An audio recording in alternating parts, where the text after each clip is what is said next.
Wes Bryant here with Lawton Swan from ClemsonSportsTalk.com talking about the Clemson Tigers. And is it time to panic in Death Valley? Lawton, we saw what happened with the Georgia Bulldogs. We know everything about that ball game. Is it time to panic in Clemson? What's your level 1 to 10? Oh, no. Listen, if 1 is the minimum, that's where I'm at right now. There's a lot of football left on the schedule, and they still control their destiny. I would say the biggest problem that they have is when you look at Georgia's schedule, which I don't think is overly daunting. I'll be honest, I think the Bulldogs have already played the toughest team they're going to play in the regular season and facing Clemson.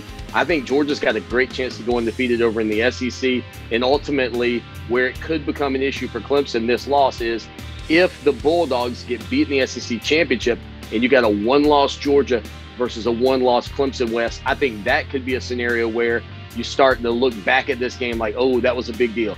I think every team out there is still very vulnerable because a lot of teams have young quarterbacks. And what happened to Clemson and Georgia was really 2 heavyweight defenses going head-to-head. And I don't think either loser of that game was necessarily out. How worried should we be about this offense and after the display that they put up this past weekend? You'll see improvement from DJ Uiagalelei and JT Daniels for the Georgia Bulldogs over the next few weeks because quarterbacks begin to settle in. They start to feel a lot better. In that game on Saturday night, you were there. I mean, it was obvious. Those 2 quarterbacks were just trying to tread water for a lot of that ball game, just trying to stay in it.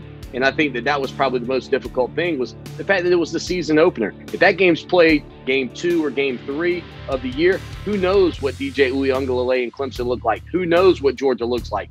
So what's the biggest thing that Clemson fans should take away from that game, and what should they think moving forward?